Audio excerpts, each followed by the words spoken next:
ਸਤਿ ਸ਼੍ਰੀ ਅਕਾਲ ਜੀ, ਮੈਂ ਅਮਨਦੀਪ ਤੇ ਤੁਸੀਂ ਦੇਖ ਰਹੇ ਹੋ ਜੀ ਦਾ ਫੋਕਸ ਸ਼ੋ ਦਾ ਬੇहद ਹੀ ਖਾਸ ਸ਼ੋ ਦਾ ਫੋਕਸ ਲੋ। ਸੋ ਖਾਸ ਗੱਲਬਾਤ ਕਰਦੇ ਹੁੰਨੇ ਸ਼ੋ ਦੇ ਦੌਰਾਨ ਜਿਹੜੀਆਂ ਖਾਸ ਮੁੱਦੇ ਹੁੰਦੇ ਨੇ ਉਹਨਾਂ ਤੇ ਚਰਚਾ ਕਰਦੇ ਹੁੰਨੇ ਆ ਤੇ ਆਪਣੇ ਜਿਹੜੇ ਵਿਚਾਰ ਵਟਾਂਦਰੇ ਕਰਦੇ ਹੁੰਨੇ ਆ। ਫ੍ਰੀ ਦੀ ਜਿਹੜੀ ਸਲਾਹ ਆ ਤੁਹਾਨੂੰ ਅਸੀਂ ਸ਼ੋ ਦੇ ਰਾਹੀਂ ਦੇਣ ਦੀ ਕੋਸ਼ਿਸ਼ ਕਰਦੇ ਆ ਤੇ ਹਰ ਵਾਰ ਖਾਸ ਮਹਿਮਾਨ ਮੇਰੇ ਨਾਲ ਮਨ ਸਾਂਝਾ ਕਰਦੇ ਹੁੰਦੇ ਨੇ, ਆਪਣੇ ਜਿਹੜੇ ਵਿਚਾਰ ਨੇ ਸਾਡੇ ਨਾਲ ਸਾਂਝੇ ਕਰਦੇ ਹੁੰਦੇ ਨੇ। ਸੋ ਇੱਕ ਵਾਰ ਫਿਰ ਤੋਂ ਸਵਾਗਤ ਕਰਦੇ ਆ ਜੀ, ਮੇਰੇ ਨਾਲ ਨੇ ਜੀ ਐਡਵੋਕੇਟ ਸੁਨੀਲ ਮੱਲਨ ਜੀ। ਸੋ ਸਵਾਗਤ ਹੈ ਜੀ, ਸਤਿ ਸ਼੍ਰੀ ਅਕਾਲ ਜੀ। ਸੋ ਸਰ ਹੁਣੇ ਬੜੇ ਹੀ ਜਾਣੀ ਮਾਨੀ ਹਸਤੀ ਹੈ, ਤੁਹਾਨੂੰ ਦੱਸ ਦਈਏ ਕਿ ਪੰਜਾਬ ਤੇ ਹਰਿਆਣਾ ਹਾਈ ਕੋਰਟ ਔਰ ਸੁਪਰੀਮ ਕੋਰਟ 'ਚ ਇਸ ਟਾਈਮ ਸੀਨੀਅਰ ਐਡਵੋਕੇਟ ਨੇ ਔਰ ਜਿਹੜੇ ਵੀ ਪੱਖ ਦੇ ਮੁੱਦੇ ਹੁੰਦੇ ਆ ਹਮੇਸ਼ਾ ਉਹਨਾਂ ਦੇ ਉੱਤੇ ਆਪਣੇ ਜਿਹੜੇ ਵਿਚਾਰ ਆ ਉਹ ਦੇਣ ਦੀ ਕੋਸ਼ਿਸ਼ ਕਰਦੇ। ਉਸ ਤੋਂ ਇਲਾਵਾ ਜਿਹੜੇ ਜਨਰਲ ਅਵੇਅਰਨੈਸ ਦੀਆਂ ਜਿਹੜੀਆਂ ਗੱਲਾਂ ਹੁੰਦੀਆਂ ਨੇ ਉਹ ਵੀ ਸਾਡੇ ਨਾਲ ਹਮੇਸ਼ਾ ਸਾਂਝੀਆਂ ਕਰਦੇ ਰਹਿੰਦੇ ਨੇ। ਸੋ ਅੱਜ ਜਿਹੜੀ ਚਰਚਾ ਦਾ ਵਿਸ਼ਾ ਹੈਗਾ ਉਹ ਹੈਗਾ ਯੂਥ ਮੋਬਿਲਿਟੀ ਪ੍ਰੋਗਰਾਮ। ਇਸ ਦੇ ਉੱਤੇ ਖਾਸ ਸੁਨੀਲ ਜੀ ਗੱਲਬਾਤ ਕਰਾਂਗੇ ਕਿਉਂਕਿ ਅਸੀਂ ਦੇਖਦੇ ਹਾਂ ਵੀ ਜਿਹੜਾ ਸਾਡਾ ਪੰਜਾਬੀ ਤਬਕਾ ਹੈ, ਖਾਸ ਤੌਰ ਤੇ ਜਿਹੜਾ ਪੰਜਾਬ ਹਰਿਆਣੇ ਰਾਜਸਥਾਨ ਦਾ ਇੱਧਰ ਵਾਲਾ ਏਰੀਆ ਹੋ ਗਿਆ, ਹਨੂਮਾਨਗੜ੍ਹ ਗੰਗਾਨਗਰ ਵਾਲੀ ਜਿਹੜੀ ਸਾਈਡ ਹੈਗੀ ਆ, ਪੰਜਾਬੀ ਤਬਕਾ ਬਹੁਤ ਜ਼ਿਆਦਾ ਹੈ। ਸੋ ਲੋਕਾਂ ਨੂੰ ਵਿਦੇਸ਼ ਜਾਣ ਦਾ ਬਹੁਤ ਚਾਅ ਹੈਗਾ, ਬਾਹਰ ਜਾਂਦੇ ਨੇ ਤੇ ਕੰਸਲਟੈਂਟ ਜਿਹੜੇ ਆ ਉਹਨਾਂ ਦੇ ਇਸੇ ਚਾਅ ਨੂੰ ਬੜਾ ਮੱਦੇਨਜ਼ਰ ਰੱਖਦੇ ਤੇ ਉਹਨਾਂ ਕੋਲ ਮੋਟੀਆਂ ਰਕਮਾਂ ਜਿਹੜੀਆਂ ਨੇ ਉਹ ਹੜਪਦੇ ਨੇ। ਸੋ ਹਾਲ ਹੀ 'ਚ ਇੱਕ ਹੋਰ ਅਪਡੇਟ ਆਈ ਹੈ ਕਿ ਯੂਕੇ ਤੇ ਇੰਡੀਆ ਦਾ ਇੱਕ ਸਮਝੌਤਾ ਹੋ ਰਿਹਾ ਜਿਹਦੇ ਵਿੱਚ ਆਪਸੀ ਇਹਨਾਂ ਦੀ ਸਲਾਹ ਮਸ਼ਵਰਾ ਹੋਇਆ ਤੇ ਸੁਣਨ ਚ ਆ ਰਿਹਾ ਵੀ 3000 ਜਿਹੜੇ ਵਰਕਰ ਨੇ ਉਹਨਾਂ ਨੂੰ ਇੰਡੀਆ ਤੋਂ ਲਿਜਾਇਆ ਜਾਊਗਾ, ਕੁਝ ਟਾਈਮ ਦਾ ਵਰਕ ਪਰਮਿਟ ਮਿਲੂਗਾ। ਸੋ ਇਸ ਦੇ ਬਾਰੇ ਜ਼ਰੂਰ ਗੱਲਬਾਤ ਕਰਾਂਗੇ ਕਿਉਂਕਿ ਕੰਸਲਟੈਂਟ ਦੇ ਉੱਤੇ ਗੱਲਬਾਤ ਕਰਨ ਦਾ ਮੇਰਾ ਮੋਟਿਵ ਇਹ ਹੈ ਕਿ ਹੁਣ ਫਿਰ ਤੋਂ ਲੋਕਾਂ ਦੀ ਜੇਬਾਂ ਦੇ ਉੱਤੇ ਹੱਥ ਮਾਰਿਆ ਜਾਊਗਾ। ਲੋਕਾਂ ਤੋਂ ਖਰਚਾ ਭਾਵੇਂ 100 ਦੇ ਹਿਸਾਬ, ਹਜ਼ਾਰਾਂ ਦੇ ਹਿਸਾਬ ਨਾਲ ਹੋਊਗਾ ਲੇਕਿਨ ਲੱਖਾਂ ਰੁਪਇਆ ਹੜਪਿਆ ਜਾਊਗਾ। ਸੋ ਇਸ ਕਰਕੇ ਲੋਕਾਂ ਨੂੰ ਅਵੇਅਰ ਕਰਾਂਗੇ, ਜਿਹੜੀ ਬੇਸਿਕ ਜਾਣਕਾਰੀ ਹੈ ਉਸ ਦੇ ਉੱਤੇ ਗੱਲਬਾਤ ਕਰਾਂਗੇ। ਸੋ ਪਹਿਲਾ ਮੇਰਾ ਸਵਾਲ ਤੁਹਾਨੂੰ ਇਹ ਕਿ ਜਿਹੜਾ ਯੂਥ ਮੋਬਿਲਿਟੀ ਪ੍ਰੋਗਰਾਮ ਹੈ ਇਹ ਹੈਗਾ ਕੀ ਆ ਔਰ ਇਹ ਕਿੰਨਾ ਲੋਕਾਂ ਦੇ ਵਾਸਤੇ ਹੈ? ਇਹਦੇ ਵਿੱਚ ਮੈਂ ਆਪਣੇ ਦਰਸ਼ਕਾਂ ਨੂੰ ਇਹ ਦੱਸਣਾ ਚਾਹੁੰਦਾ ਕਿ ਜਿੱਦਾਂ ਮੈਡਮ ਤੁਸੀਂ ਕਿਹਾ ਕਿ ਏਜੰਟਾਂ ਕੋਲੋਂ ਖਾਸ ਕਰਕੇ ਬਚੋ ਤੇ ਤੁਸੀਂ ਨੌਲੇਜ ਰੱਖੋ ਆਪਣੇ ਕੋਲ ਕਿ ਪ੍ਰੋਗਰਾਮ ਕੀ ਤੁਹਾਨੂੰ ਸਮਝ ਹੋਣੀ ਚਾਹੀਦੀ ਹੈ। ਪਹਿਲਾ ਇਹ ਜਿਹੜਾ ਪ੍ਰੋਗਰਾਮ ਸੀ ਇਹ ਇੰਡੀਆ ਵਾਸਤੇ ਨਹੀਂ ਸੀ, ਯੂਕੇ ਨੇ ਸਿਰਫ 20 ਮੁਲਕਾਂ ਲਈ ਇਹਨੂੰ ਓਪਨ ਕੀਤਾ ਸੀ। ਬਟ ਜਦੋਂ ਦਾ ਇੰਡੀਆ ਨਾਲ ਸਮਝੌਤਾ ਹੋਇਆ ਹੁਣ ਇਹ ਯੂਥ ਮੋਬਿਲਿਟੀ ਪ੍ਰੋਗਰਾਮ ਜਿਹੜਾ ਯੂਕੇ ਵਿੱਚ ਵੀਜ਼ਾ ਮਿਲਣਾ ਹੈ, ਵਰਕ ਪਰਮਿਟ ਮਿਲਣਾ ਤੁਹਾਨੂੰ 2 ਸਾਲ ਦਾ, ਉਸ ਵਰਕ ਪਰਮਿਟ ਵਾਸਤੇ ਇਹ ਵੀਜ਼ਾ ਹੈ। ਔਰ ਕਿੰਨਾ ਲਈ ਉਹ ਵੀਜ਼ਾ ਹੈ, ਮੋਟੀ ਗੱਲ ਦੱਸ ਦਿੰਦੇ ਆ ਕਿ ਜਿਹੜਾ ਬੱਚਾ +2 ਕਰ ਚੁੱਕਾ ਉਸ ਤੋਂ ਬਾਅਦ ਉਹਦੇ ਕੋਲ ਕੋਈ ਡਿਪਲੋਮਾ ਕੋਈ ਡਿਗਰੀ ਹੈ ਔਰ ਮੋਟੀ ਗੱਲ ਦੱਸਾਂ ਤੇ 18 ਤੋਂ 30 ਸਾਲ ਦੇ ਦੌਰਾਨ ਹੈ। ਹੁਣ ਇਹਦੇ ਚ ਅੱਗੋਂ ਬੜੇ ਸਾਰੇ ਕਲੀਨਿੰਗ ਇਸ਼ੂ ਨੇ, ਫੰਡ ਕੀ ਚਾਹੀਦੇ ਆਪਾਂ ਅੱਗੇ ਪ੍ਰੋਗਰਾਮ ਚ ਦੱਸਦੇ ਰਹਿੰਦੇ ਜੀ। ਬਿਲਕੁਲ। ਸੋ ਜਿਹੜੀਆਂ ਬੇਸਿਕ ਗੱਲਾਂ ਨੇ ਸਾਰੀਆਂ ਦੇ ਉੱਤੇ ਗੱਲਬਾਤ ਕਰਾਂਗੇ, ਤੁਹਾਨੂੰ ਫ੍ਰੀ ਦੀ ਸਲਾਹ ਦੇਵਾਂਗੇ। ਤੁਹਾਡੇ ਮਨ 'ਚ ਵੀ ਕੋਈ ਸਵਾਲ ਹੈ ਤਾਂ ਨੰਬਰ ਜਿਹੜਾ ਸਕਰੀਨ ਦੇ ਉੱਤੇ ਲਗਾਤਾਰ ਡਿਸਪਲੇ ਹੋ ਰਿਹਾ ਹੈ ਤੁਸੀਂ ਕਾਲ ਕਰ ਸਕਦੇ ਹੋ, ਆਪਣਾ ਸਵਾਲ ਸਾਂਝਾ ਕਰ ਸਕਦੇ ਹੋ। ਕਮੈਂਟ ਸੈਕਸ਼ਨ 'ਚ ਕਮੈਂਟ ਕਰਕੇ ਵੀ ਤੁਸੀਂ ਆਪਣਾ ਜਿਹੜਾ ਸਵਾਲ ਹੈ ਸਾਡੇ ਨਾਲ ਡਿਸਕਸ ਕਰ ਸਕਦੇ ਹੋ। ਅਪਲਾਈ ਕੌਣ ਕਰ ਸਕਦਾ ਇਸ ਜਿਹੜਾ ਪ੍ਰੋਗਰਾਮ ਹੈਗਾ ਇਸ ਦੌਰਾਨ, ਕਿਉਂਕਿ ਸਿਰਫ ਮਤਲਬ +2 ਮੈਂਡੇਟਰੀ ਹੈਗੀ ਹੈ, +2 ਹੋ ਕੇ ਡਿਪਲੋਮਾ ਕੋਈ ਵੀ ਹੋ ਜਾਏ, ਕੋਈ ਵੀ ਡਿਗਰੀ ਹੋ ਜਾਏ, ਉਹਨਾਂ ਨੂੰ ਕੋਈ ਮਤਲਬ ਨਹੀਂ ਹੈ। ਨਹੀਂ, ਦੇਖੋ ਇਸ ਤਰ੍ਹਾਂ ਹੈ ਕਿ ਜਿਸ ਚੀਜ਼ ਦਾ ਤੁਸੀਂ ਡਿਗਰੀ ਜਾਂ ਡਿਪਲੋਮਾ ਕੀਤਾ ਹੈ ਉਹ ਹੀ ਤੁਹਾਡੀ ਟ੍ਰੇਡ ਸਪੈਸੀਫਿਕ ਬਣਦੀ ਹੈ। ਜੇ ਤੁਸੀਂ ਆਪਣੇ ਉਸ ਟ੍ਰੇਡ ਸਪੈਸੀਫਿਕ ਵਿੱਚ ਹੀ ਜਾਂਦੇ ਹੋ, ਕਿਉਂਕਿ ਤੁਸੀਂ ਡਿਪਲੋਮਾ ਤੇ ਕੀਤਾ ਮੰਨ ਲਓ ਪਲੰਬਰ ਦਾ, ਤੇ ਉੱਥੇ ਜਾ ਕੇ ਤੁਸੀਂ ਕੋਈ ਹੋਰ ਜੌਬ ਥੋੜੀ ਕਰੋਗੇ, ਇਲੈਕਟ੍ਰੀਸ਼ੀਅਨ ਦੀ ਜੌਬ ਥੋੜੀ ਕਰੋਗੇ। ਤਾਂ ਡੈਫੀਨੇਟਲੀ ਜੇ ਤੁਹਾਨੂੰ ਪਲੰਬਰ ਸਮਝ ਕੇ ਦੇ ਰਹੇ ਨੇ ਕਿ ਤੁਸੀਂ ਪਲੰਬਰ ਦੇ ਨਾਤੇ ਅਪਲਾਈ ਕਰ ਰਹੇ ਹੋ, ਪਲੰਬਰ ਜਾ ਕੇ ਬਣੋਗੇ, ਤੇ ਡੈਫੀਨੇਟਲੀ ਉਹਨਾਂ ਨੇ ਆਪਣੀ ਉਸ ਜਿਹੜੀ ਵਿੰਗ ਨੂੰ ਕੰਪਲੀਟ ਕਰਨਾ ਹੈ। ਬਾਕੀ ਇਹਦੇ ਚ ਹੋਰ ਬੜੀਆਂ ਫੈਸਿਲਿਟੀਆਂ ਨੇ, ਤੁਸੀਂ ਉੱਥੇ ਜਾ ਕੇ ਆਪਣਾ ਦਫ਼ਤਰ ਖੋਲ ਸਕਦੇ ਹੋ, ਰੈਂਟ ਤੇ ਲੈ ਸਕਦੇ ਹੋ, ਉਹਦੇ ਵਿੱਚ ਜਾ ਕੇ, ਪਰ ਤੁਸੀਂ ਕਿਸੇ ਨੂੰ ਇੰਪਲੋਈ ਨਹੀਂ ਕਰ ਸਕਦੇ। ਤੁਸੀਂ ਆਪਣਾ ਆਫਿਸ ਖੋਲ ਸਕਦੇ ਹੋ, ਤੁਸੀਂ ਉੱਥੇ ਗੱਲਬਾਤ ਕਰ ਸਕਦੇ ਹੋ, ਫਿਰ ਤੁਸੀਂ ਵਾਈਟ 'ਚ ਰੁਪਈਆ ਲੈ ਸਕਦੇ ਹੋ, ਪੱਕੇ ਤੌਰ ਤੇ ਬੈਂਕ 'ਚ ਆਪਣਾ ਖਾਤਾ ਖੋਲ ਸਕਦੇ ਹੋ, ਉੱਥੋਂ ਤੁਸੀਂ ਪੈਸਾ ਟ੍ਰਾਂਸਫਰ ਕਰ ਸਕਦੇ ਹੋ। ਸੋ ਤੁਹਾਨੂੰ ਸਾਰੀਆਂ ਫੈਸਿਲਿਟੀਆਂ ਜਿਹੜੀ ਇੱਕ ਵਰਕ ਪਰਮਿਟ ਦੇ ਕੈਂਡੀਡੇਟ ਨੂੰ ਮਿਲਦੀਆਂ ਤੁਹਾਨੂੰ ਸਾਰੀਆਂ ਫੈਸਿਲਿਟੀਆਂ ਮਿਲਣਗੀਆਂ। ਅਪਲਾਈ ਕਿਵੇਂ ਕੀਤਾ ਜਾ ਸਕਦਾ ਇਸ ਪ੍ਰੋਗਰਾਮ ਦੌਰਾਨ? ਅਪਲਾਈ ਕਰਨ ਲਈ ਸਭ ਤੋਂ ਪਹਿਲਾਂ ਤੁਹਾਨੂੰ ਕਿਉਂਕਿ ਹੁਣ ਆਪਣਾ ਇੰਡੀਆ ਕੰਟਰੀ ਵੈਲਿਡ ਹੈ, ਇਸ ਤੋਂ ਇਲਾਵਾ ਜਿਹੜਾ ਵੀ ਬੰਦਾ ਇਸ ਵੇਲੇ ਇੰਡੀਆ 'ਚ ਬੈਠਾ ਹੈ ਜਿਹਦੀ ਉਮਰ 18 ਸਾਲ ਤੋਂ 30 ਸਾਲ, ਹੁਣ ਮੈਂ ਇਹਦੇ ਥੋੜਾ ਜਿਹਾ ਕੈਚ ਵਧਾ ਦਿੰਦਾ। ਟੈਕਨੀਕਲੀ ਤੁਸੀਂ ਆਪਣੀ 18 ਸਾਲ ਦੀ ਉਮਰ ਤੋਂ 6 ਮਹੀਨੇ ਪਹਿਲਾਂ ਵੀ ਅਪਲਾਈ ਕਰ ਸਕਦੇ ਹੋ। ਮੰਨ ਲਓ ਤੁਸੀਂ 17.5 ਸਾਲ ਉਮਰ ਹੈ ਤੇ ਤੁਸੀਂ ਉਹਨੂੰ ਅਪਲਾਈ ਕਰ ਸਕਦੇ ਹੋ, ਵੀਜ਼ਾ ਮਤਲਬ ਆਪਣੀ ਇਸ ਕੈਟਾਗਰੀ ਵਿੱਚ ਅਪਲਾਈ ਕਰ ਸਕਦੇ ਹੋ। ਔਰ ਤੁਸੀਂ ਡੇਟ ਆਫ ਫਲਾਈਟ ਆਪਣੀ ਉਦੋਂ ਹੀ ਹੋਏਗੀ ਤੁਹਾਡੀ ਜਿੱਦਾਂ ਤੁਸੀਂ 18 ਸਾਲ ਪੂਰੇ ਹੋ ਗਏ। ਮੰਨ ਲਓ ਤੁਹਾਨੂੰ 6 ਮਹੀਨੇ ਪਹਿਲਾਂ ਵੀਜ਼ਾ ਵੀ ਮਿਲ ਗਿਆ ਤੇ 6 ਮਹੀਨੇ ਬਾਅਦ ਦੀ ਤੁਹਾਡੀ ਡੇਟ ਹੋਏਗੀ ਵੀ ਇਸ ਡੇਟ ਨੂੰ ਤੁਸੀਂ ਅਪਲਾਈ ਕਰਨਾ ਹੈ, ਵੀਜ਼ੇ ਦੇ ਉੱਤੇ ਲਿਖ ਕੇ ਆ ਜਾਏਗੀ। ਹੁਣ ਦੂਜਾ ਸਵਾਲ ਕਈ ਬੱਚਿਆਂ ਦੇ ਮਨ ਚ ਆਏਗਾ ਵੀ ਤੁਸੀਂ 30 ਸਾਲ ਦੀ ਗੱਲ ਕੀਤੀ ਹੈ। 30 ਸਾਲ ਦਾ ਮਤਲਬ ਹੈ ਕਿ ਤੁਸੀਂ 29.5 ਸਾਲ ਤੇ ਵੀ ਅਪਲਾਈ ਕੀਤਾ ਵੀਜ਼ਾ, ਤੁਹਾਨੂੰ ਵੀਜ਼ਾ ਮਿਲਦਾ ਹੈ, ਜਾਂ ਤੁਸੀਂ 30 ਸਾਲ ਤੋਂ ਇੱਕ ਦਿਨ ਪਹਿਲਾਂ ਵੀ ਤੁਹਾਨੂੰ ਵੀਜ਼ਾ ਮਿਲਦਾ ਹੈ ਤੇ ਉਸ ਤੋਂ ਬਾਅਦ 2 ਸਾਲ ਯਾਨੀ ਕਿ 32 ਸਾਲ ਦੀ ਉਮਰ ਤੱਕ ਵੀ ਤੁਹਾਨੂੰ ਉੱਥੇ ਵਰਕ ਕੀਤਾ ਦੇਣਾ ਜਾ ਸਕਦਾ ਹੈ। ਇਹਦੇ ਵਿੱਚ ਕੋਈ ਵੀ ਲੜਕੀ ਕੋਈ ਵੀ ਲੜਕਾ ਦੋਨੋਂ ਅਪਲਾਈ ਕਰ ਸਕਦੇ ਨੇ, ਸਿਰਫ ਮੁੰਡਿਆਂ ਜਾਂ ਕੁੜੀਆਂ ਇੱਕ ਕੈਟਾਗਰੀ ਲੈਣੀ। ਹਰ ਇੱਕ ਕੈਟਾਗਰੀ ਲਈ ਇਹ youth mobility programme UK government ਨੇ ਇੰਡੀਆ ਨਾਲ ਟ੍ਰੀਟੀ ਕਰਕੇ ਸ਼ੁਰੂ ਕੀਤਾ ਔਰ ਇਹਦੇ ਚ ਇਹ ਵੀ ਦੱਸ ਦਿੰਦਾ 1 ਜੁਲਾਈ ਤੋਂ ਇਹਦੇ ਚ ਵੀਜ਼ੇ ਮਿਲਣੇ ਸ਼ੁਰੂ ਹੋ ਜਾਣੇ ਆ।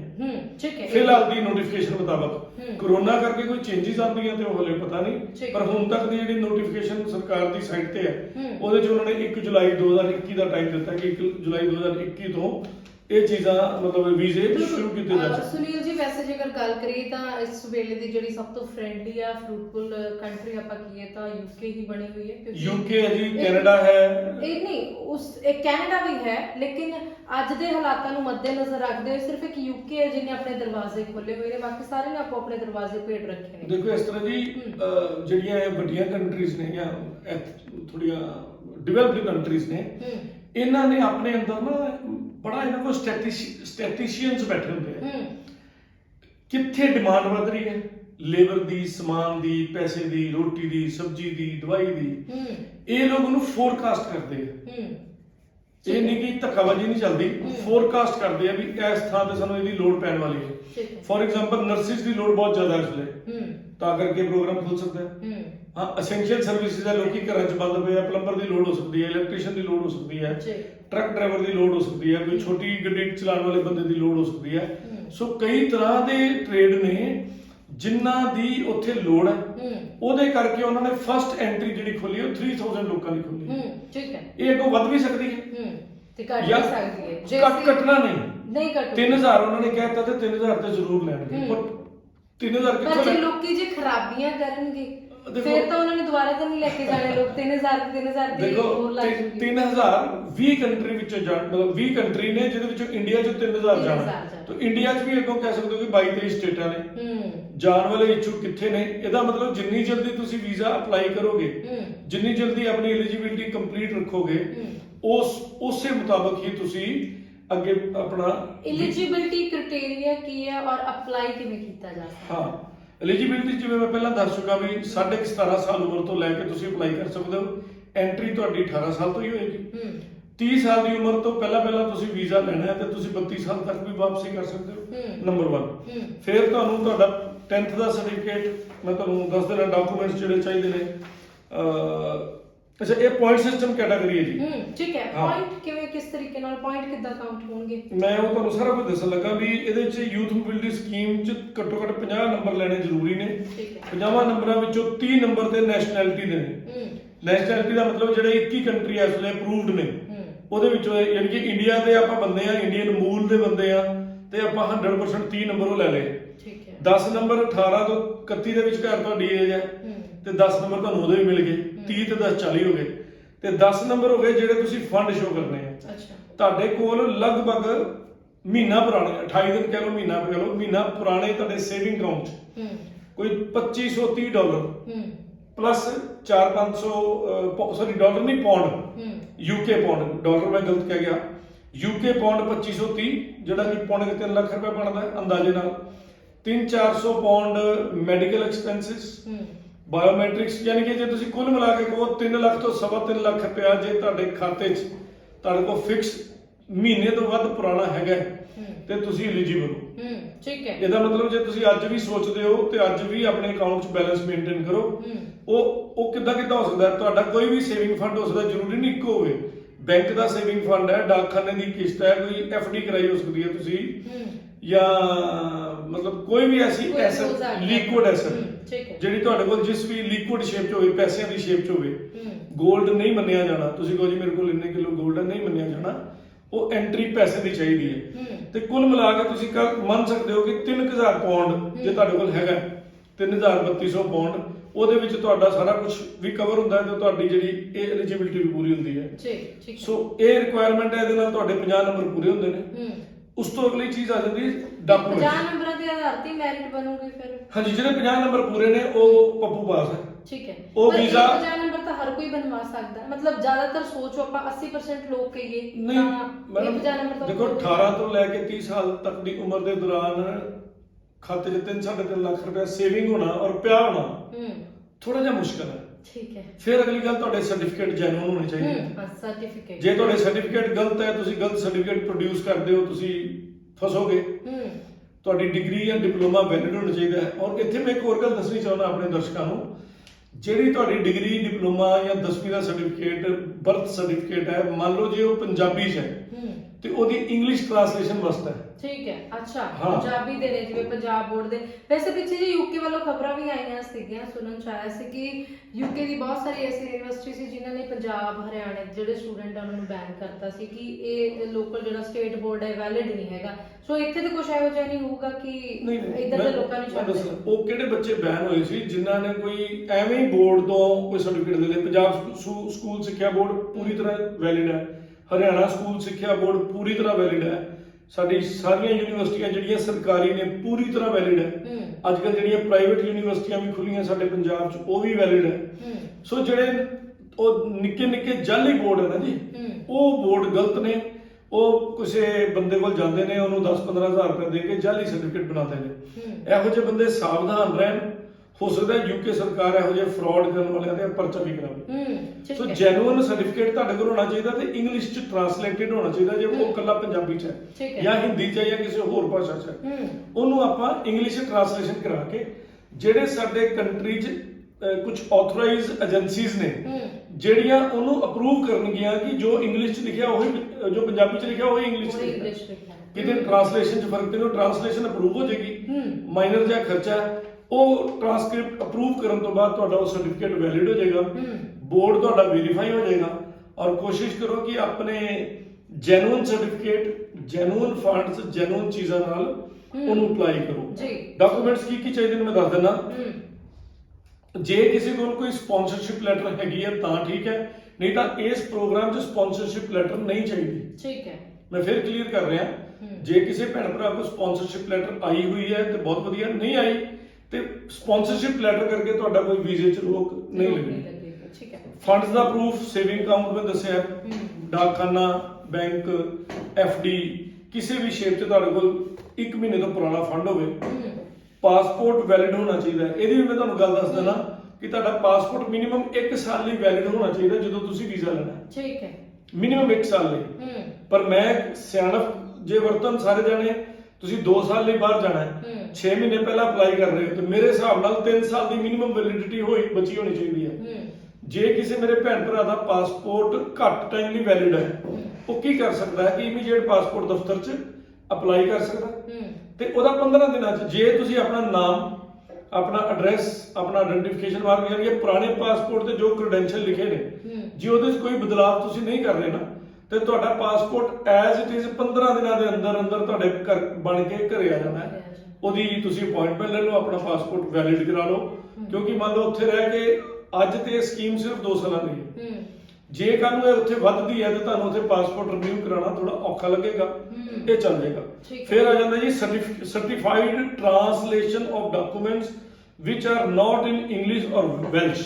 ਜਿਹੜੀ ਯੂਕੇ ਦੀ ਆਪਣੀ ਲੈਂਗੁਏਜ ਵੈਲਸ਼ ਹੈ, ਜੇ ਉਹਦੇ 'ਚ ਨਹੀਂ ਹੈ ਜਾਂ ਜਿਹੜੀ ਇੰਗਲਿਸ਼ 'ਚ ਨਹੀਂ ਹੈ ਤੇ ਉਹਦੀ ਨਾਲ ਟਰੂ ਟਾਈਪ ਟ੍ਰਾਂਸਲੇਟਡ ਅਟੈਸਟਡ ਕਾਪੀ ਤੇ ਨਾਲ ਓਰੀਜਨਲ ਵੀ ਦੀ ਕਾਪੀ ਲਿਖਣੀ ਹੈ। ਠੀਕ ਹੈ, ਉਹ ਤੁਸੀਂ ਲਿਖੋਗੇ ਕਿ ਕੀ ਚੀਜ਼ ਹੈ। ਅਦਰ ਡਾਕੂਮੈਂਟਸ ਜੋ ਵੀ ਐਪਲੀਕੇਸ਼ਨ ਫਾਰਮ 'ਚ ਜਿਵੇਂ ਫੋਟੋ ਲੱਗੀ ਹੈ ਜਾਂ ਤੁਸੀਂ ਕੋਈ ਹੋਰ ਚੀਜ਼ਾਂ ਡਿਕਲੇਅਰ ਕੀਤਾ, ਜੋ ਡਿਗਰੀ, ਡਿਪਲੋਮਾ, ਵਾਟਐਵਰ ਜੋ ਵੀ ਕੀਤਾ ਉਹ ਤੁਸੀਂ ਜੋ ਡਿਕਲੇਅਰ ਕੀਤਾ ਉਹ ਦਿਓਗੇ। ਅੱਜ ਕੱਲ ਜਾਂ ਪਹਿਲਾਂ ਸਿਰਫ TB ਦਾ ਟੈਸਟ ਹੁੰਦਾ ਸੀ, ਜਿਹੜੀ ਚੈਸਟ ਦਾ ਰੋਗ ਹੈ TB, ਜਿਹੜਾ ਦਮੇ ਦਾ ਰੋਗ ਜਿਹਨੂੰ ਆਪਾਂ ਕਹਿੰਦੇ ਆ ਟੂਬਰਕਲੋਸਿਸ, ਉਹਦਾ ਜੇ ਰੋਗ ਤੁਹਾਨੂੰ ਹੈਗਾ ਉਹ ਬੱਚੇ ਬਾਹਰ ਨਹੀਂ ਜਾ ਸਕਣਗੇ। ਠੀਕ ਹੈ, ਕੋਈ ਵੀ ਟ੍ਰਾਂਸਫਰੇਬਲ ਡਿਸੀਜ਼ ਹੈ ਜਿਵੇਂ ਅੱਜ ਕੱਲ ਕੋਵਿਡ ਹੈ, ਉਹ ਬਾਹਰ ਨਹੀਂ ਜਾ ਸਕਣਗੇ। ਜਿਨ੍ਹਾਂ ਨੂੰ ਹੋ ਕੇ ਠੀਕ ਹੋ ਗਿਆ ਉਹ ਕੋਈ ਗੱਲ ਨਹੀਂ, ਪਰ ਡਿਊਰਿੰਗ ਕੋਵਿਡ ਤੁਸੀਂ ਨਹੀਂ ਜਾ ਸਕਦੇ। ਪਰ ਮੇਨ TB ਦਾ ਜਿਹਨਾਂ ਨੂੰ ਰੋਗ ਹੈਗਾ ਉਹ ਆਪਣਾ, ਉਹਨਾਂ ਨੇ ਕਿਉਂਕਿ ਮੈਡੀਕਲ ਕਰਾ ਲੈਣਾ, ਸੋ ਆਪਣੇ ਪੈਸੇ ਵੀ ਬਰਬਾਦ ਨਾ ਕਰਨਾ, ਉਹਦਾ ਇਲਾਜ ਕਰਾ ਕੇ ਪ੍ਰੋਪਰ ਤਰੀਕੇ ਨਾਲ ਫਿਰ ਹੀ ਅਪਲਾਈ ਕਰੋਗੇ ਤੇ ਬੈਟਰ ਰਹੋਗੇ। ਦੈਨ ਇਹ ਜਿਹੜਾ ਵੀਜ਼ਾ TB ਦਾ ਟੈਸਟ ਹੋ ਗਿਆ, ਜਿੱਦਣ ਇਹ ਜਿਹੜਾ ਤੁਹਾਡਾ ਵੀਜ਼ਾ ਹੈ ਉਹਦੀ ਵੈਲਿਡਿਟੀ ਸ਼ੁਰੂ ਹੋਣੀ ਹੈ ਜਿੱਦਣ ਤੁਹਾਨੂੰ ਉਹ ਵੀਜ਼ਾ ਮਿਲਦਾ ਹੈ, ਉਸ ਤੋਂ ਬਾਅਦ ਉਹਦੇ ਤੇ ਡੇਟ ਆਫ ਐਂਟਰੀ ਲਿਖ ਕੇ ਦੇਣਗੇ ਠੀਕ ਹੈ ਕਿ ਕਿਹੜੀ ਤਰੀਕ ਨੂੰ ਤੁਸੀਂ ਯੂਕੇ ਦੀ ਐਂਟਰੀ ਕਰ ਲੈਣੀ ਹੈ। ਹੂੰ ਤੁਸੀਂ ਉਸ ਤੋਂ ਲੇਟ ਵੀ ਜਾਂਦੇ ਹੋ ਤਾਂ ਤੁਹਾਡੀ ਉਸ ਵੈਲਿਡਿਟੀ ਤੋਂ ਹੀ 2 ਸਾਲ ਗਿਣੇ ਜਾਣੇ ਆ। ਠੀਕ ਹੈ ਇਸ ਚੀਜ਼ ਦਾ ਧਿਆਨ ਰੱਖਣ ਤੇ ਸਟicker ਉਹਨਾਂ ਪਾਸਪੋਰਟ ਤੇ ਲਾ ਕੇ ਦੇਣਾ ਹੂੰ ਤੇ ਬਾਇਓਮੈਟ੍ਰਿਕਸ ਤੁਹਾਡੀ ਹੋਣੀ ਹੈ। ਹੂੰ ਉਹ ਜਿਹੜੀ ਵੀ ਏਜੰਸੀ ਉਹਦੇ ਲਈ ਉਹਨਾਂ ਨੇ ਅਪਾਇੰਟ ਕੀਤੀ ਹੋਏਗੀ ਹੂੰ ਉੱਥੇ ਜਾ ਕੇ ਤੁਸੀਂ ਆਪਣੀ ਬਾਇਓਮੈਟ੍ਰਿਕਸ ਕਰਾਓਗੇ ਜੀ ਤੇ ਵੈਰੀਫਿਕੇਸ਼ਨ ਕਰਾਓਗੇ ਤੇ ਇਹ ਸਾਰੇ ਇਹ ਤਾਂ ਬੜਾ ਡਾਕੂਮੈਂਟ ਸਿੰਪਲ ਜਿਹਾ ਪ੍ਰੋਸੈਸ ਬੜਾ ਹੈ, simple ਲੇਕਿਨ ਹੈ। ਇਹਨੂੰ ਪ੍ਰੈਜ਼ੈਂਟ ਕਰਨਾ ਜਿਹੜਾ ਉਹ ਸਹੀ ਤਰੀਕੇ ਨਾਲ ਕੀਤਾ ਜਾਵੇ Yes, ਤਾਂ yes. ਸਹੀ ਗੱਲ ਹੈ। ਏਜੰਟਾਂ ਦੇ ਚੱਕਰਾਂ ਤੋਂ ਬਚਿਓ ਆਪਣੇ ਗਲਤ ਏਜੰਟਾਂ ਦੇ ਹਾਂ, ਨਹੀਂ ਗਲਤ ਏਜੰਟਾਂ ਗਲਤ ਏਜੰਟਾਂ ਦੇ ਜਿਹੜੇ ਤੁਹਾਨੂੰ ਝੂਠ ਬੋਲਣ Fraud. ਲਾਰਾ ਲਾਉਣ, ਚੰਗੇ ਏਜੰਟਾਂ ਦੇ ਕੋਲ ਜਾਓ, ਬੜਾ ਸਿੰਪਲ ਪ੍ਰੋਸੈਸ ਹੈ ਹੂੰ ਔਰ ਕਿਸੇ ਵੀ ਜਾਲੀ ਦਸਤਾਵੇਜ਼ ਦਾ ਜਾਲੀ ਚੀਜ਼ ਦਾ ਸਹਾਰਾ ਨਾ ਲਓ। ਮੈਂ ਤੁਹਾਨੂੰ ਸੁਨੀਲ ਜੀ ਗੱਲ ਦੇ ਵਿੱਚ ਗੱਲ ਹੋਰ ਇਹ ਜ਼ਰੂਰ ਐਡ ਕਰੂੰਗੀ ਕਿ ਥੋੜਾ ਟਾਈਮ ਰੁਕ ਜਾਓ। ਜਦੋਂ ਇਹਦੀਆਂ ਮਸ਼ਹੂਰੀਆਂ ਅਖਬਾਰਾਂ 'ਚ ਆਉਣ ਲੱਗ ਗਈਆਂ ਨਾ, ਬਹੁਤ ਸਾਰੇ ਜਿਹੜੇ ਲੋਕਾਂ ਵੱਲੋਂ ਇਹ ਅਖਬਾਰਾਂ 'ਚ ਵੇਖਦੇ ਤੁਸੀਂ ਹੈਡਲਾਈਨਾਂ ਬਣ ਕੇ ਆਉਣਗੀਆਂ 25 ਲੱਖ ਰੁਪਇਆ ਲਿਆ ਸਾਡੇ ਕੋਲੋਂ ਫਲਾਣੇ ਕੰਸਲਟੈਂਟ ਨੇ, ਕਿਸੇ ਨੇ ਸਾਡੇ ਕੋਲੋਂ ਕਿਉਂ ਦਿੰਦੇ ਹੋ? ਕਿਉਂ ਕੰਮ ਸਿਰਫ ਕਿਉਂਕਿ ਬੇਸਿਕ ਨੌਲੇਜ ਨਹੀਂ ਲੈਂਦੇ ਹੈਗੇ। ਨਹੀਂ ਮੈਡਮ, ਜਿਹੜਾ ਬੰਦੇ ਤੇ ਕੁਆਲੀਫਿਕੇਸ਼ਨ ਕੰਪਲੀਟ ਨਹੀਂ, ਜਿਹਦੀ ਐਲੀਜੀਬਿਲਟੀ ਕੰਪਲੀਟ ਨਹੀਂ, ਉਹ ਬੰਦਾ ਜਾ ਕੇ ਆਫਰਾਂ ਦਿੰਦਾ ਵੱਡੇ ਪੈਸਿਆਂ ਦੀ। ਪਰ ਇੱਕ ਗੱਲ ਯਾਦ ਰੱਖਣਾ, ਹਲੇ ਤੱਕ ਸਰਕਾਰ ਨੇ, ਯੂਕੇ ਦੀ ਸਰਕਾਰ ਨੇ ਕਲੀਅਰ ਲਿਖਿਆ ਕਿ 2 ਸਾਲਾਂ ਬਾਅਦ ਤੁਹਾਨੂੰ ਵਾਪਸ ਹੀ ਆਣਾ ਪੈਣਾ ਹੈ। ਤੁਹਾਨੂੰ ਅੱਗੇ ਫਿਊਚਰ ਅੱਗੇ ਜਾਣ ਦਾ ਕੋਈ ਰਸਤਾ ਨਹੀਂ ਹੈ ਕਿ ਤੁਹਾਨੂੰ ਕੋਈ ਏਜੰਟ ਝੂਠਾ ਲਾਲਚ ਦੇਵੇ ਕਿ ਇਹ ਮੁੜ ਕੇ ਤੂੰ ਪੀਆਰ ਹੋ ਜਾਏਗਾ, ਤੂੰ ਕੁਝ ਵੀ ਹੋ ਜਾਏਗਾ। ਹਲੇ ਤੱਕ ਦੇ ਕਾਨੂੰਨ 'ਚ ਐਸੀ ਕੋਈ ਪ੍ਰਾਵਧਾਨ ਨਹੀਂ ਦਿੱਤੀ ਹੋਈ, ਕੋਈ ਪ੍ਰੋਵੀਜ਼ਨ ਨਹੀਂ ਦਿੱਤੀ ਹੋਈ। ਠੀਕ ਹੈ। ਸਿਰਫ ਤੇ ਸਿਰਫ ਜਿੱਦਣ ਸਟicker ਲੱਗ ਗਿਆ, ਲੱਗਣ ਤੋਂ ਐਂਟਰੀ ਦੀ ਡੇਟ ਉਹਨਾਂ ਨੇ ਦੇ ਦੇਣੀ ਹੈ ਤੁਹਾਨੂੰ ਵਿਦਿਨ 6 ਮੰਥ ਦਾ ਗੈਪ ਦੇਣਾ ਕਿ ਤੁਸੀਂ ਅੱਜ ਵੀਜ਼ਾ ਮਿਲ ਗਿਆ ਤੇ ਵਿਦਿਨ 6 ਮੰਥ ਤੁਸੀਂ ਐਂਟਰੀ ਕਰ ਸਕਦੇ ਹੋ। ਉਹ 6 ਮੰਥ ਤੋਂ ਤੁਹਾਡੇ 2 ਸਾਲ ਸ਼ੁਰੂ ਹੋ ਜਾਣੇ ਆ ਤੇ 2 ਸਾਲ ਖਤਮ ਹੁੰਦਿਆਂ ਹੀ ਤੁਸੀਂ ਵਾਪਸੀ ਕਰਨੀ ਹੈ। ਤੁਹਾਨੂੰ 10 15 20 ਦਿਨ ਦਾ ਕੋਈ ਮਾਰਜਨ ਮਿਲਦਾ ਹੋਏਗਾ ਤੇ ਮਿਲੇਗਾ, ਨਹੀਂ ਤਾਂ ਤੁਹਾਡੀ ਡੇਟ ਆਫ ਡੀਪ ਮਤਲਬ ਉੱਥੋਂ ਵਾਪਸ ਆਉਣ ਦੀ ਡੇਟ ਵੀ ਫਿਕਸ ਹੋਏਗੀ। ਕੋਈ ਵੀ ਤੁਹਾਨੂੰ ਏਜੰਟ। ਅੱਛਾ ਸੁਨੀਲ ਜੀ, ਚਲੋ ਇਹ ਸਾਰੀ ਗੱਲ ਤਾਂ ਇੱਕ ਪਾਸੇ ਰਹੀ। ਜਿਹੜੇ ਲੋਕ ਨੇ, ਵਿਦਿਆਰਥੀ ਕਹਿ ਲਓ ਜਾਂ ਜਿਹੜੇ ਕੈਂਡੀਡੇਟ ਨੇ ਜਿਨ੍ਹਾਂ ਨੇ ਅਪਲਾਈ ਕੀਤਾ ਹੈ ਲੇਕਿਨ ਰਿਫਿਊਜ਼ ਹੋ ਜਾਂਦੇ ਨੇ, ਚਲੋ ਪਹਿਲਾਂ ਤੇ ਰਿਫਿਊਜ਼ਲ ਦਾ ਕਾਰਨ ਕੀ ਮੰਨੋਗੇ ਔਰ ਦੂਸਰਾ ਫਿਰ ਉਹਦਾ ਅੱਗੇ ਕੀ ਹੱਲ ਹੋਊਗਾ, ਉਸ ਚੀਜ਼ ਦਾ ਇੰਪੈਕਟ ਕੀ ਪਊਗਾ? ਦੇਖੋ ਇਸ ਤਰ੍ਹਾਂ ਹੈ ਕਿ ਜੇ ਤੁਹਾਡੇ ਸਾਰੇ ਡਾਕੂਮੈਂਟ, ਕਿੰਨਾ ਸੌਖਾ ਜਿਹਾ ਕੰਮ ਹੈ ਮੈਡਮ। ਬਿਲਕੁਲ 2530 ਪਾਉਂਡ ਪਲੱਸ ਮੈਂ ਆਪਣੇ ਕੋਲੋਂ ਨਾਲ ਲਾਤੇ ਕਿ ਜਿਹੜੇ ਮੈਡੀਕਲ ਉੱਥੇ ਜਾ ਕੇ ਕਰਾਣਾ, ਕੁਝ ਵੀ ਕਰਾਣਾ, ਤੇ ਮੈਂ ਕਹਿੰਦਾ ਮੰਨ ਲਓ ਤੁਸੀਂ 3500 ਪਾਉਂਡ ਮੰਨ ਲਓ, 100 ਰੁਪਏ ਨਾਲ ਵੀ ਗੁਣਾ ਕਰ ਲਓ। ਇਸ ਵੇਲੇ ਜੇ ਪਾਉਂਡ 100 ਵੀ ਹੋਵੇ ਤਾਂ 3.5 ਲੱਖ ਰੁਪਏ ਬਣਿਆ ਮੋਟਾ ਤੇ 3.5 ਲੱਖ ਰੁਪਇਆ ਤੁਸੀਂ ਸ਼ੋਅ ਕਰਨਾ ਵਾਈਟ ਪੱਕਾ 30 ਮਹੀਨੇ ਪੁਰਾਣਾ, 10ਵੀਂ ਦਾ ਸਰਟੀਫਿਕੇਟ, ਪਲੱਸ 2 ਦਾ ਸਰਟੀਫਿਕੇਟ, ਡਿਪਲੋਮਾ ਜਾਂ ਡਿਗਰੀ ਦਾ ਕੋਈ ਜੈਨੂਨ ਹੋਣਾ ਚਾਹੀਦਾ ਤੇ 18 ਤੋਂ 30 ਸਾਲ ਤੁਹਾਡੀ ਉਮਰ ਹੋਣੀ ਚਾਹੀਦੀ ਤੇ ਉਹ ਚ ਹੋਰ ਚਾਹੀਦਾ ਕੀ? ਬਿਲਕੁਲ। ਇਸ ਤੋਂ ਸੌਖਾ ਤਾਂ ਕੁਝ ਨਹੀਂ ਹੈ। ਇਹ ਤੁਸੀਂ ਮੰਨ ਲਓ ਕਿ ਤੁਹਾਨੂੰ ਤੇ ਯੂਕੇ ਸਰਕਾਰ ਘਰ ਆ ਕੇ ਵੀਜ਼ਾ ਦਿੰਦੀ ਵੀ। ਠੀਕ ਹੈ ਜੀ। ਹੋਰ ਕਿਹੜੇ ਤਰੀਕੇ ਦੇ ਵੀਜ਼ੇ ਨੇ ਜਿਹੜਾ ਯੂਕੇ ਵੱਲੋਂ ਲਏ ਜਾ ਸਕਦੇ ਨੇ ਤੇ ਉਹਨਾਂ ਵੀਜ਼ਿਆਂ ਦਾ ਖਰਚਾ ਕੀ ਹੈਗਾ? ਨਹੀਂ, ਇਸ ਤਰ੍ਹਾਂ ਕਿ ਇੱਕ ਜਿਹੜੇ ਵਰਕਰ ਪ੍ਰੋਗਰਾਮ ਚ ਇੱਕ ਚੈਰਿਟੀ ਵਰਕਰ ਪ੍ਰੋਗਰਾਮ ਚੱਲਦਾ ਉੱਥੇ, ਕ੍ਰੀਏਟਿਵ ਐਂਡ ਸਪੋਰਟਿੰਗ ਵੀ ਚੱਲਦਾ ਹੈ, ਰਿਲੀਜੀਅਸ ਵਰਕਰ ਵੀ ਚੱਲਦਾ ਹੈ, ਗਵਰਨਮੈਂਟ ਆਥੋਰਾਈਜ਼ਡ ਐਕਸਚੇਂਜ ਪ੍ਰੋਗਰਾਮ ਚੱਲਦਾ ਹੈ, ਇੰਟਰਨੈਸ਼ਨਲ ਐਗਰੀਮੈਂਟ ਦਾ ਪ੍ਰੋਗਰਾਮ ਚੱਲਦਾ ਹੈ, ਸੀਜ਼ਨਲ ਵਰਕਰ ਦਾ ਪ੍ਰੋਗਰਾਮ ਚੱਲਦਾ ਹੈ। ਇਹ ਸਾਰੇ ਪ੍ਰੋਗਰਾਮਾਂ ਵਿੱਚ ਤੁਹਾਨੂੰ ਉੱਥੋਂ ਸਪਾਂਸਰਸ਼ਿਪ ਚਾਹੀਦੀ ਹੈ, ਉਹ ਬੇਸਿਕ ਕ੍ਰਾਈਟੇਰੀਆ ਹੈ। ਜੇ ਤੁਹਾਨੂੰ ਇਹਦੇ ਵਿੱਚ ਸਪਾਂਸਰਸ਼ਿਪ ਆ ਜਾਵੇ ਤੇ ਤੁਹਾਡਾ ਵੀਜ਼ਾ ਤਾਂ ਲੱਗਦਾ ਹੈ। ਪਰ ਯੂਥ ਮੋਬਿਲਿਟੀ ਪ੍ਰੋਗਰਾਮ ਵਿੱਚ ਕਿਉਂਕਿ ਉਹਨਾਂ ਨੂੰ ਡਿਮਾਂਡ ਹੈ ਕੈਟਾਗਰੀਜ਼ ਦੀ, ਤੇ ਉਹਨਾਂ ਨੇ ਉਹਦੇ ਲਈ ਸਪਾਂਸਰਸ਼ਿਪ ਖਤਮ ਕਰਤੀ ਕਿ ਇਧਰੋਂ ਬੰਦੇ ਜਾਣਗੇ, ਜਾ ਕੇ ਉੱਥੇ ਕੰਮ ਲੈ ਸਕਦੇ ਨੇ, ਕੁਝ ਵੀ ਕਰ ਸਕਦੇ ਨੇ। ਸੋ ਇਸ ਕਰਕੇ ਵੀਜ਼ੇ ਉਹਨਾਂ ਨੇ ਖੋਲੇ ਹੋਏ ਨੇ। ਔਰ ਹੋਰ ਮੈਂ ਦੱਸ ਦਿੰਦਾ ਕਿ ਜਦੋਂ ਤੁਸੀਂ ਵੀਜ਼ਾ ਐਪਲੀਕੇਸ਼ਨ ਜਿੱਦਣ ਤੁਹਾਡੀ ਬਾਇਓਮੈਟ੍ਰਿਕ ਹੋ ਕੇ ਇਨ ਹੋ ਜਾਣੀ ਹੈ ਤੇ 3 ਵੀਕਸ ਯੂਕੇ ਗਵਰਨਮੈਂਟ ਟਾਈਮ ਮੰਗਦੀ ਹੈ। 3 ਹਫ਼ਤਿਆਂ ਦੇ ਵਿੱਚ ਤੁਹਾਨੂੰ ਤੁਹਾਡਾ ਰਿਜ਼ਲਟ ਉਹਨਾਂ ਨੇ ਦੇ ਦੇਣਾ ਕਿ ਤੁਹਾਨੂੰ ਅਸੀਂ ਵੀਜ਼ਾ ਦੇ ਰਹੇ ਹਾਂ ਜਾਂ ਅਸੀਂ ਨਹੀਂ ਦੇ ਰਹੇ। ਠੀਕ ਹੈ। ਸੋ ਪ੍ਰੋਸੈਸਿੰਗ ਟਾਈਮ ਵੀ ਕੁਝ ਜ਼ਿਆਦਾ ਲੰਮਾ ਨਹੀਂ ਹੈਗਾ। 4 ਵੀਕਸ ਮੰਨ ਲਓ, ਇੱਕ ਹਫ਼ਤਾ ਤੁਹਾਡੀ ਤਿਆਰੀ ਦਾ। ਜਿੱਦਣ ਤੁਸੀਂ ਬਾਇਓਮੈਟ੍ਰਿਕਸ ਕਰਾਏ ਤੇ 3 to 4 ਵੀਕਸ ਤੁਹਾਡੇ ਘਰੇ ਤੁਹਾਡਾ ਰਿਜ਼ਲਟ ਆ ਜਾਣਾ, ਜਾਂ ਤੁਸੀਂ VFS ਤੋਂ ਤੁਹਾਨੂੰ ਮੈਸੇਜ ਆ ਜਾਣਾ ਵੀ ਆਜੋ ਜੀ ਤੇ ਆਪਣਾ ਆ ਕੇ ਲੈ ਜਾਓ ਸਿਸਟਮ। ਠੀਕ ਹੈ ਜੀ। ਵੈਲਿਡਿਟੀ ਔਰ ਐਕਸਟੈਂਸ਼ਨ ਬਾਰੇ ਕੀ ਖਿਆਲ ਮੰਨਦੇ ਹੋ? ਕੋਈ ਵੀ ਹੱਲ ਨਹੀਂ ਹੋਊਗਾ ਕੱਲ ਨੂੰ ਕਿਸੇ ਤਰੀਕੇ ਦੇ ਨਾਲ ਵਰਕ ਪਰਮਿਟ ਜਾਂ PR ਕੋਈ ਵੀ ਹੱਲ ਹੋ ਸਕਦਾ ਹੈ ਕਿ ਕੁਝ ਵੀ ਨਹੀਂ ਕਹੋਗੇ ਫਿਲਹਾਲ? ਪਹਿਲਾਂ ਉਸ ਤੋਂ ਪਹਿਲਾਂ ਮੈਂ ਵੀਜ਼ਾ ਦੀ ਫੀਸ ਦੱਸ ਦਿਆਂ ਸਰ ਜੀ ਬਿਲਕੁਲ। 244 ਪਾਉਂਡ ਵੀਜ਼ਾ ਲੈਣ ਦੀ ਫੀਸ ਹੈ। ਠੀਕ ਹੈ। 250 ਪਾਉਂਡ ਕਹਿ ਸਕਦੇ ਹੋ ਤੁਸੀਂ। ਤੇ ਇਹ ਜਦੋਂ ਤੁਸੀਂ ਵੀਜ਼ਾ ਅਪਲਾਈ ਕਰਨਾ ਉਸ ਵੇਲੇ ਤੁਹਾਡੀ 250 ਪਾਉਂਡ ਫੀਸ ਵੀ ਲੱਗਣੀ ਹੈ। ਹੁਣ 2530 250 ਤੇ ਮੈਡੀਕਲ ਦਾ ਖਰਚਾ ਜੋ ਮੈਂ ਕੈਲਕੂਲੇਸ਼ਨ ਤੁਹਾਨੂੰ 3500 ਮੈਕਸਿਮਮ ਦੱਸੀ ਹੈ।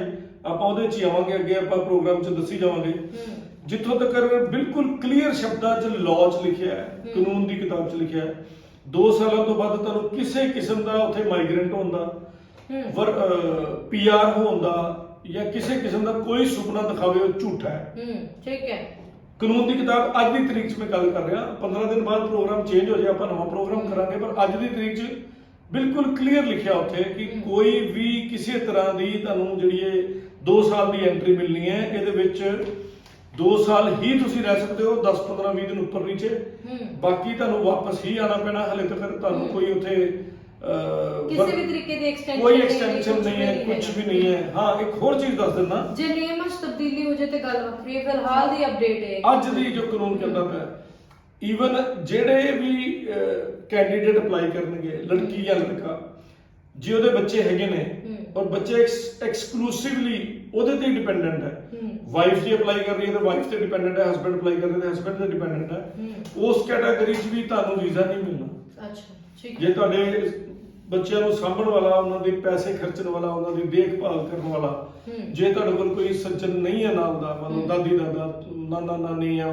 ਵਾਈਫ, ਤਾਂ ਤੁਸੀਂ ਇਹ ਮੰਨ ਕੇ ਚੱਲੋ ਕਿ ਤੁਹਾਨੂੰ ਵੀਜ਼ਾ ਨਹੀਂ ਮਿਲਣਾ। ਠੀਕ ਹੈ। ਦੂਸਰੀ ਗੱਲ, ਜੇ ਤੁਹਾਡੀ ਫੈਮਿਲੀ, ਤੁਹਾਡੀ ਵਾਈਫ ਜਾਂ ਕੋਈ ਹੋਰ ਤੁਹਾਨੂੰ ਮਿਲਣ ਆਉਣਾ ਚਾਹੁੰਦਾ ਹੈ ਤੇ ਉਹ ਆਪਣਾ ਅਲੱਗ ਤੋਂ ਵਿਜ਼ਟਰ ਵੀਜ਼ਾ ਲਏਗਾ, ਉਹਦੀ ਸਰਕਾਰ ਦੀ ਮਰਜ਼ੀ ਹੋਏਗੀ ਕਿ ਉਹ ਵਿਜ਼ਟਰ ਵੀਜ਼ਾ, ਸਪਾਊਸ ਨੂੰ ਮਤਲਬ ਕੋਈ ਵੀਜ਼ਾ ਨਹੀਂ ਮਿਲੇਗਾ, ਸਪਾਊਸ ਐਂਟਰੀ ਨਹੀਂ ਮਿਲੇਗੀ। ਠੀਕ ਹੈ, ਅਲੱਗ ਤੋਂ ਹੀ ਅਪਲਾਈ ਕਰਨਾ ਪਊਗਾ, ਸਾਰਾ ਪ੍ਰੋਸੈਸ ਅਲੱਗ ਤੋਂ ਹੀ ਹੋਊਗਾ। ਜੋ ਵੀ ਉਹਦਾ ਪ੍ਰੋਸੈਸ ਹੈ ਉਹਨੂੰ ਸੈਟੀਸਫਾਈ ਕਰਨਾ ਪਏਗਾ, ਜੋ ਕਿ ਮੇਰਾ ਹਸਬੰਡ ਉੱਥੇ ਮੈਂ ਉਹਦੇ ਕੋਲ ਚੱਲਦੀ ਹੈ ਜਾਂ ਜੋ ਵੀ ਹੈ, ਸੋ ਉਹੀ ਇੱਕ ਪ੍ਰੋਸੈਸ ਹੈ। ਅਦਰਵਾਈਜ਼ ਹੋਰ ਕੋਈ ਪ੍ਰੋਸੈਸ ਨਹੀਂ ਹੈ ਕਿ ਤੁਸੀਂ ਇਹ ਸੋਚੋ ਕਿ ਪਹਿਲਾਂ ਹਸਬੰਡ ਜਾਂ ਵਾਈਫ ਚੱਲ ਜਾਏਗੀ ਤੇ ਮਗਰੇ ਸਾਰਾ ਟੱਬਰ ਚੱਲ ਜਾਏਗਾ, ਨੋ ਵੇ, ਐਸਾ ਕੁਝ ਨਹੀਂ। ਠੀਕ ਹੈ, ਸੋ ਐਵੇਂ ਹੀ ਕਿਸੇ ਦੀ 2 ਸਾਲ ਦਾ ਵਿਛੋੜਾ ਹੈ, ਧਿਆਨ ਨਾਲ ਜਾਇਓ ਜੀ। ਠੀਕ ਹੈ, ਸੋ ਸਮਝ ਕੇ ਆਪਣਾ ਸਟੈਪ ਜਿਹੜਾ ਤੁਸੀਂ ਚੁਣਨਾ ਚੁਣ ਸਕਦੇ ਹੋ। ਫ੍ਰੀ ਦੀ ਕੰਸਲਟੈਂਸੀ ਸਾਡੇ ਸ਼ੋਅ ਦੇ ਰਾਹੀਂ ਸਾਡੇ ਜਿਹੜੇ ਦਰਸ਼ਕ ਨੇ ਉਹਨਾਂ ਨੂੰ ਦੇਣ ਦੀ ਕੋਸ਼ਿਸ਼ ਰਹਿੰਦੀ ਹੈ। ਸੋ ਕਮੈਂਟ ਸੈਕਸ਼ਨ 'ਚ ਵੀ ਕਮੈਂਟ ਕਰਕੇ ਆਪਣਾ ਸਵਾਲ ਡਿਸਕਸ ਕਰ ਸਕਦੇ ਹੋ। ਨੰਬਰ ਵੀ ਸਕਰੀਨ ਦੇ ਉੱਤੇ ਲਗਾਤਾਰ ਡਿਸਪਲੇ ਹੋ ਰਿਹਾ। ਮਨ 'ਚ ਕੋਈ ਵੀ ਸਵਾਲ ਹੈਗਾ ਇਸ ਟੌਪਿਕ ਨੂੰ ਲੈ ਕੇ, ਇਸ ਤੋਂ ਇਲਾਵਾ ਵੀ ਅਸੀਂ ਹਰ ਵਾਰੀ ਵੱਖਰੇ ਟੌਪਿਕ ਕਰਦੇ ਹਾਂ ਜਿਸ ਤਰੀਕੇ ਨਾਲ, ਸੋ ਮਨ 'ਚ ਕੋਈ ਵੀ ਸਵਾਲ ਹੁੰਦਾ ਤੁਸੀਂ ਡਿਸਕਸ ਕਰ ਸਕਦੇ ਹੋ। ਸਾਡੇ ਇੱਥੋਂ ਦੇ ਲੋਕ ਵੀ ਡਿਸਕਸ ਕਰ ਸਕਦੇ ਨੇ ਸਾਡੇ ਨਾਲ, NRI ਭੈਣ ਭਰਾ ਜਿਹੜੇ ਸਾਡੇ ਚੈਨਲ ਦੇ ਮਾਧਿਅਮ ਨਾਲ ਸਾਡੇ ਨਾਲ ਜੁੜੇ ਹੋਏ ਨੇ, ਉਹ ਵੀ ਸਾਡੇ ਨਾਲ ਜਿਹੜੇ ਆਪਣੇ ਸਵਾਲ ਆ ਉਹ ਸਾਂਝੇ ਕਰ ਸਕਦੇ ਨੇ। ਮੈਂ ਇੱਕ ਚੀਜ਼ ਹੋਰ ਵੀ ਅਪਡੇਟ ਕਰਦੇ ਹਾਂ, ਜਿਵੇਂ ਮੈਂ ਕਿਹਾ ਵੀ ਵੀਜ਼ਾ ਐਕਸਟੈਂਡ ਨਹੀਂ ਹੋਣਾ, ਈਵਨ ਕੱਲ ਨੂੰ ਕੋਈ ਹੋਰ ਕੈਟਾਗਰੀ ਖੁੱਲਦੀ ਹੈ ਤੇ ਉੱਥੋਂ ਵੀ ਟ੍ਰਾਂਸਫਰ ਵੀ ਨਹੀਂ ਹੋਣਾ। ਠੀਕ ਹੈ। ਜੇ ਮੇਰਾ ਸਵਾਲ ਸੀਗਾ ਵੀ ਹੋਰ ਕਿਹੜੇ ਤਰੀਕੇ ਦੇ ਜਿਹੜੇ ਵੀਜ਼ੇ ਨੇ, ਉਹ ਜਿੱਦਾਂ ਤੁਸੀਂ ਡਿਫਾਈਨ ਕੀਤਾ ਵੀ ਇਹ ਤਰੀਕੇ ਦੇ ਹੈਗੇ ਆ, ਉਹਨਾਂ ਦਾ ਇਸ ਪਾਸਪੋਰਟ ਦੇ ਨਾਲ। ਹਾਂਜੀ, ਜਿਹੜਾ ਤੁਸੀਂ ਮੈਨੂੰ ਇਹ ਸਵਾਲ ਪੁੱਛਿਆ ਮੈਡਮ, ਇਹਦੇ ਵਿੱਚ ਇਸ ਤਰ੍ਹਾਂ ਹੈ ਕਿ ਜਿਹੜਾ ਯੂਥ ਮੋਬਿਲਿਟੀ ਪ੍ਰੋਗਰਾਮ ਹੈ ਨਾ, ਯੂਥ ਮੋਬਿਲਿਟੀ ਪ੍ਰੋਗਰਾਮ ਦਾ ਕਿਸੇ ਵੀ ਹੋਰ ਵੀਜ਼ੇ ਨਾਲ, ਜਿਹੜੇ ਮੈਂ ਨਾਲ ਇਹਦੇ ਚੈਰਿਟੀ ਵਰਕਰ ਹੈ, ਕ੍ਰੀਏਟਿਵ ਐਂਡ ਸਪੋਰਟਿੰਗ ਹੈ, ਰਿਲੀਜੀਅਸ ਹੈ, ਇੰਟਰਨੈਸ਼ਨਲ ਐਗਰੀਮੈਂਟ ਹੈ, ਉਹ ਸੀਜ਼ਨਲ ਵਰਕਰ ਹੈ, ਤਾਂ ਕਿਸੇ ਦਾ ਵੀ ਉਹਦੇ ਨਾਲ ਕੋਈ ਲੈਣਾ ਦੇਣਾ ਨਹੀਂ ਹੈ।